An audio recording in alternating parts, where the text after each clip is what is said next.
Bharatiya Janata party एक picture के poster लगा रही है, पूरी सारी भारतीय जनता पार्टी देश में पिक्चर के पोस्टर। न्यूज ट्रैक में फिर से एक बार आप तमाम लोगों का स्वागत है और इस्तकबाल है। मैं उम्मीद करता हूं कि आप तमाम बखैरियत और आफियत से होंगे। मौसलाधार जोरदार बारिश का सिलसिला जारी है और ये सिलसिला जुलाई, अगस्त और सितंबर तक जारी रहेगा। किसानों को बारिश की इस वक्त बेइंतहा ज़रूरत है। उनके फसलों के लिए बारिश का होना बेइंतहा ज़रूरी है।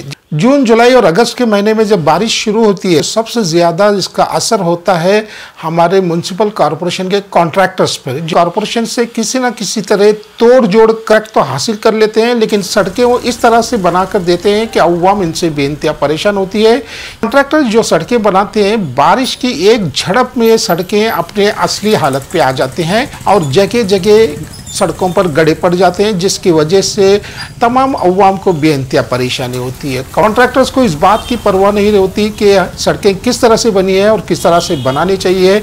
हमें तो सिर्फ पैसे हासिल करने हैं और सड़कें किस तरह से भी बना के दे दो।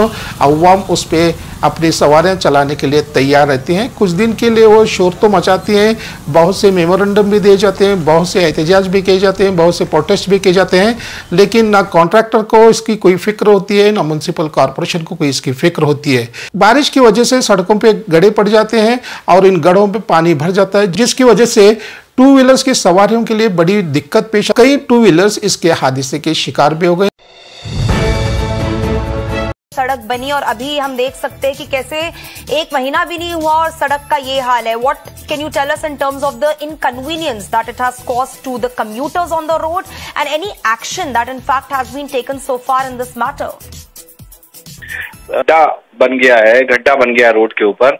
इसके बिल्कुल बाजू में मेट्रो रेल का पिलर है, पिलर नंबर 129, और पिलर के बाजू में इस तरह का गड्ढा पड़ना, यानी ये बहुत बड़ी गंभीर घटना जो है आने वाले दिनों में हो सकती है।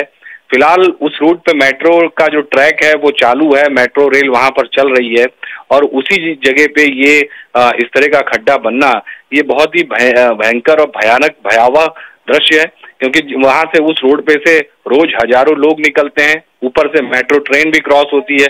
तो जिस तरह से ये अहमदाबाद म्युनिसिपल कॉर्पोरेशन ने इस रोड को बनाया है, उसको लेकर अनेक सवाल जो है वो खड़े हो गए। एक महीने पहले इस रोड को बनाया गया, उसके बाद भी आप देख सकते हैं कि एक ही बारिश हुई है अभी अहमदाबाद के अंदर, और उसी एक बारिश के अंदर इस तरह के हालात जो हैं वो अहमदाबाद में अलग अलग जगहों पे देखने को मिल रहे हैं। और मैं ये भी बताना चाहूंगा कि अहमदाबाद को भूतकाल में खड्डों की नगरी के तौर पे जब बारिश आती है तब ये कहा जाता है कि खड्डों की नगरी है वो अहमदाबाद। तो वो बात जो है वो फिर से एक बार सामने आई है, उस तरह के विजुअल सामने आए हैं, और जो लोगों ने ये रोड बनाया है, जिन्हें अहमदाबाद म्युनिसिपल कॉर्पोरेशन की तरफ से ठेका दिया गया था इस रोड का बनाने का, उन लोगों की कहीं ना कहीं भूमिका जो है उसे जांच करने की जरूरत है, क्योंकि करोड़ों रुपए खर्च जो किए जाते हैं अहमदाबाद महानगर के अंदर, उन करोड़ों रुपए के बाद खर्च करने के बाद भी इस तरह के हालात जो हैं, क्योंकि करोड़ों रुपए टैक्स जो है अहमदाबाद का नागरिक देता है और उसके बाद उसे कोई प्रकार की सुविधा नहीं मिलती है। अब जिस तरह का ये खड्डा पड़ा है, उसे बनाने के अंदर तकरीबन मैं बताऊंगा लमसम कम से कम 3 से 4 महीने जो है वो निकल जाएंगे। बारिश चालू है, अभी वो रोड बनेगा नहीं, वहां पे डाइवर्जन दिया जाएगा। जब तक बारिश का सीजन पूरा नहीं होगा उसके बाद इस रोड को बनाया जाएगा, इस खड्डे को भरा जाएगा। यानी सोच सकते हैं कि कितनी बड़ी जो अहमदाबाद म्युनिसिपल कॉर्पोरेशन की जो एक बेदरकारी है वो बहुत बड़ी सामने आई है। जी, गुजरात जैसा राज्य जहां कांग्रेस के मित्र जो गड्ढे करके गए थे, उन गड्ढों को भरने में मेरा 10 साल गया है, और बंगाल में तो 32 साल से ऐसे गड्ढे हुए हैं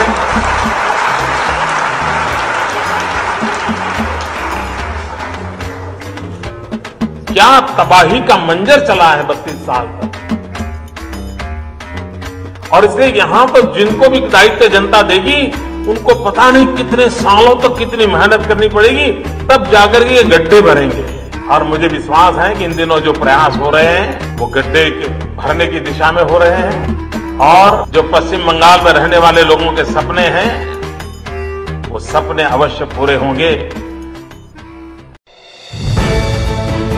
म्युनिसिपल कॉरपोरेशंस और कॉन्ट्रैक्टर्स में एक तरह का रिश्ता होता है, एक तरह का संबंध होता है और सिर्फ उन्हीं लोगों को कॉन्ट्रैक्ट दिया जाता है जिनके ताल्लुकात म्युनिसिपल कॉरपोरेशन में बहुत ही मजबूत हैं।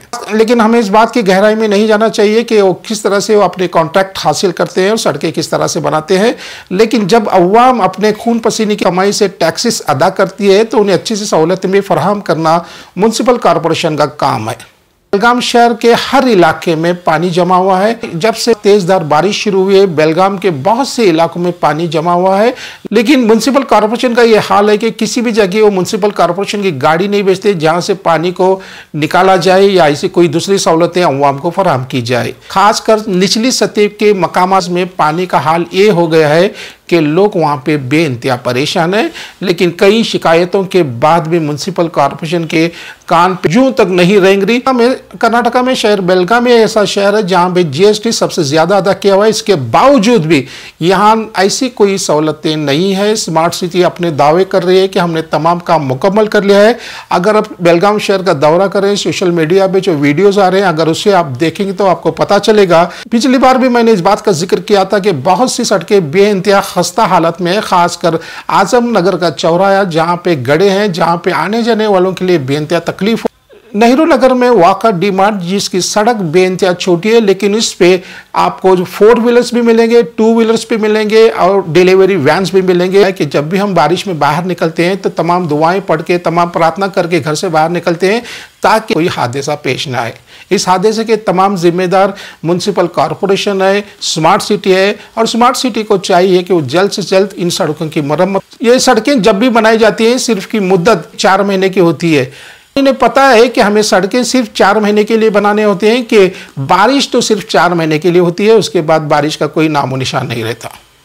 आप देख रहे हैं बारिश के बाद सबसे ज्यादा लोग जो परेशान हैं वो है आवारा कुत्ते। आवारा कुत्ते रात दिन हमारे घरों के अतराफ मंडलाते रहते हैं और आने जाने वाले बुजुर्ग और बच्चों पे हमला करते हैं। जब भी किसी शख्स के पास कोई बैग, कोई शॉपर बैग देखते हैं तो वो कुत्ते उन पे हमला करते हैं। स्कूल को जाने वाली तुलबा और तालिबात पे भी हमला करते हैं। इसकी वजह से बेलगाम के तमाम शहरी इन आवारा कुत्तों से बेइंतहा परेशान है। मैंने खुद कई मरतबा म्युनिसिपल कॉरपोरेशन के हेल्थ ऑफिसर से भी बात की जिसका जिक्र मैंने कई मरतबा कर चुका हूं, लेकिन हेल्थ ऑफिसर का कहना है कि बहुत जल्द हम इन कुत्तों का इंतजाम करेंगे। म्युनिसिपल कॉरपोरेशन ने एक नया सिस्टम शुरू किया है और उन्होंने कहा है कि म्युनिसिपल कॉरपोरेशन में हम एक शिकायती संदूक रखेंगे, यानी कंप्लेंट। इस कंप्लेंट बॉक्स में, इस शिकायती संदूक में आप अपने कंप्लेंट्स, अपनी शिकायतें लाकर डाल सकते हैं। अब जब हमें मौका मिलेगा और ये आपकी किस्मत अच्छी रहेगी तो आपकी शिकायत हम पढ़कर जल्द से जल्द इस पे कार्रवाई करने की कोशिश करें। दूसरा हल यह है कि जो लोग भी कुत्तों से बेइंतहा परेशान है वो कुत्तों से दोस्ती करें। उन्हें हर रोज एक 5 या 6 रुपए के बिस्किट खिलाएं, फिर ये कुत्ते आपके दोस्त बन जाए और ये कुत्ते आप पे कभी हमला नहीं करेंगे। इस बात का ऐलान उन्होंने 6 माह पहले भी किया था और मैंने इसका जिक्र भी किया था,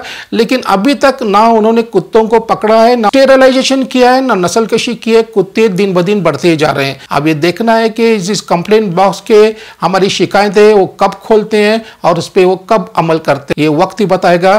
तब तक हमें सब्र और तहम्मुल से काम करना चाहिए और हम अपना जीएसटी हमेशा भरते रहना चाहिए। आप देख रहे हैं बारिश के कोहराम के बाद फिर से अवाम को और एक बहुत बड़ा झटका लगा और वो झटका है जीएसटी, यानी गुड्स सर्विसेज टैक्स। हुकूमत कब चाहती है कि अवाम सुकून से रहे और चैन से रहे, और इसी दरमियान उन्होंने फिर से एक बार GST, goods and services tax का ऐलान किया है जिसमें बहुत से घरेलू अशिया पे फिर से ज्यादा आपको जीएसटी अदा करना पड़ेगा। और 18 जुलाई से ये कानून नाफिज किया गया है और इसमें आपको जीएसटी अदा करना बेइंतहा जरूरी हो गया है। जीएसटी के जर्द में आते हैं, उसमें आटा है, तेल है, ऐसी कोई चीज नहीं है जिसपे जीएसटी नहीं। जुमलाबाजी इख्तियार की थी 2014 के इलेक्शन में कि किसी चीज पे जीएसटी नहीं लगेगा। यहां तक कि पहले गेहूं, चावल, दही, लच्छी, छाछ, इस पर भी टैक्स लगता था। आज ये सब जीएसटी के बाद टैक्स फ्री हो गए। यहां तक कि पहले गेहूं, चावल, दही, लच्छी, छाछ, इस पर भी टैक्स लगता था। आज ये सब जीएसटी के बाद टैक्स फ्री हो गए। कुछ दिन पहले जो जीएसटी काउंसिल ने एसेंशियल कमोडिटी जैसे कि राइस है या वीट है और दूध है और दही है और कुछ एग्रीकल्चर रिलेटेड कृषि संबंधित जो मैन्युफैक्चरिंग कुछ प्रोडक्ट्स हैं उस पर पहले जीएसटी टैक्स नहीं था, उस पर अभी उन्होंने 5% to 18% जीएसटी टैक्स लगाया है, जिससे जन सामान्य यानी कि आम आदमी को इससे बहुत बड़ा तकलीफ हो रहा है। आप सब लोग देख रहे हैं कि ऑलरेडी महंगाई के कारण आज आम आदमी का परिस्थिति बहुत ही संकट में है और बहुत तकलीफ से एक आम आदमी अपना एक महीने का गुजारा निकाल पा रहा है। ऐसे एक सिचुएशन में ये नया टैक्स डालने के बाद आम आदमी बहुत ही एक संकट परिस्थिति में आया है और ये जो इन्होंने चावल गेहूँ ऐसे जो वस्तु पर टैक्स लगाया है उस पर किसानों को भी बहुत दिक्कत हो रहा है और कृषि संबंधित जो इंडस्ट्रीज है उनको भी मार बैठेगा और जो छोटे और मध्यम वर्ग के जो दुकानदार हैं उन पर भी एक बड़ा गधा प्रहार है। तो हम लोग इसका विरोध करते हैं और हम जीएसटी काउंसिल और प्रधानमंत्री जी आम आदमी पार्टी प्रोटेस्ट हम आम आदमी पार्टी से इसको विरोध करते हैं और हम जीएसटी काउंसिल और प्रधानमंत्री जी को हम रिक्वेस्ट करते हैं कि ये जो नया टैक्स स्ट्रक्चर जो बनाया है एसेंशियल कमोडिटीज पर इसको पीछे ले थोड़ा साइड हाँ ओके वो साइड से चलो चलो।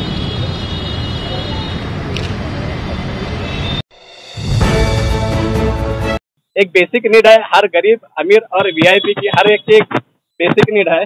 तो हमारा यही एक मुतालबा है कि ये जीएसटी जो लगाया गया है इसे वापस ले और जिस तरह की अभी तंगी इंडिया में आ रही है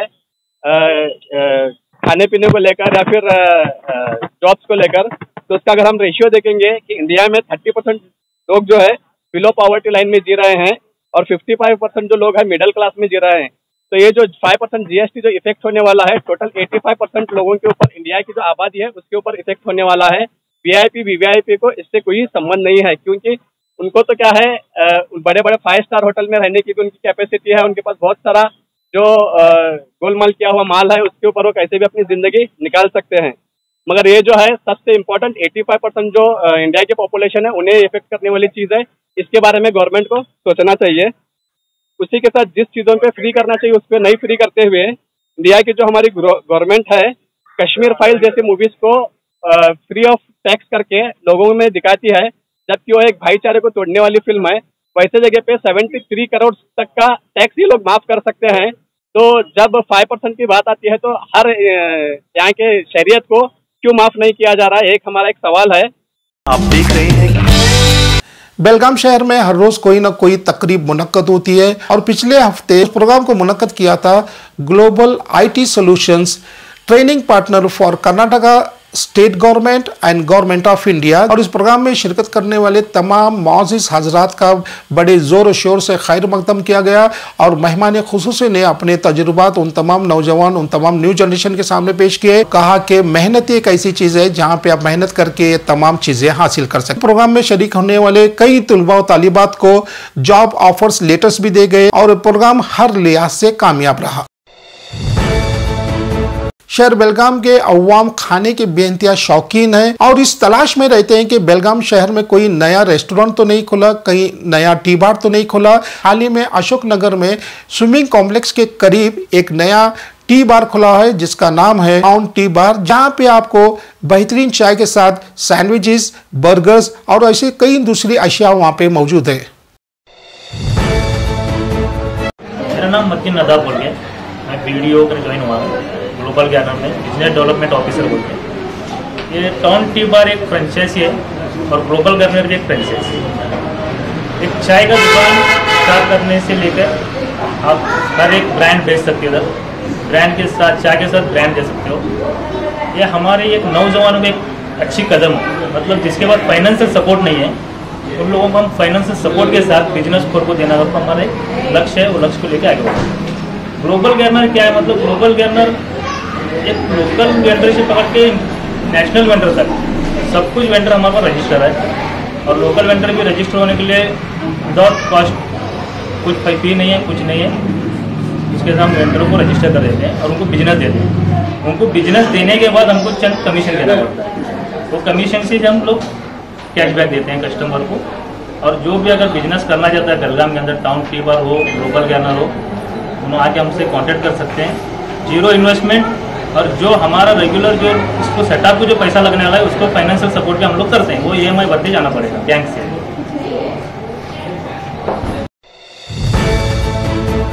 मूसलाधार बारिश की वजह से अवाम में सर्दी, जुकाम और कई दूसरी बीमारी ने भी घेर रखा है और इसके चलते नगर के एक कॉर्पोरेटर में अंबिका महिला मंडल, बजरंग दल और VHP ने एक फ्री हेल्थ कैंप का एहतमाम किया था, जहां पे बहुत से लोगों ने इस कैंप का फायदा उठाया। इस कैंप में ब्लड प्रेशर, शुगर की भी जाँच की जा रही थी। एहतियाती तौर पर उन्हें डेंगू के ड्रॉप्स भी दिए गए। नमस्कार सर। नमस्कार जी। मैं Praveen Patil, BJP executive member. हाँ। आज शाहू नगर यहाँ पे अंबिका महिला मंडल और विश्व हिंदू मिशन, बजरंग दल और कन्नड़ अभिवृद्धि युवा मंडल की तरफ से यहाँ पे आज डेंगू और चिकनगुनिया, वैसे आज बारिश की वजह से इस साल डेंगू और मलेरिया का बहुत प्रसारण हो रहा है। इसके वास्ते प्रिकॉशन के वास्ते ये कैंप आज यहाँ पे कंडक्ट किया है शाहू नगर यहाँ पे, और प्लस BP और शुगर का ही यहाँ पे शिविर कंडक्ट किया है कैंप। इसका लाभ ज़्यादा से ज़्यादा लोग उठाए, ऐसे मैं सबको विनती करता हूँ, क्योंकि बारिश के मौसम में मलेरिया होने, गैस्ट्रो होने दो और बुखार, ये उसके लक्षण दिखते हैं। उसका प्रिकॉशन बोल के यहाँ पे जो यहाँ पे डॉक्टर साहब, बेंके साहब ने और उनके साथीदार यहाँ पे आए और उन्होंने बहुत से हेल्प करके ये कैंप पे हमें सहायता दी है, उनका मैं शुक्रगुजार करता हूँ। और महिला मंडल का भी शुक्रगुजार करता हूँ कि इन्होंने अच्छी तरह से इस नागरिकों का प्रिकॉशन लेने के लिए यहाँ पे कैंप भरा है। Thank you. न्यूज ट्रैक में खबरों का सिलसिला जारी है और मुझे उम्मीद है को न्यूज ट्रैक बेइंतहा पसंद आ रहा होगा। हम आपसे गुजारिश करते हैं कि आप इस चैनल को शेयर करें, लाइक करें और सब्सक्राइब करें। तब तक के लिए खुदा हाफिज।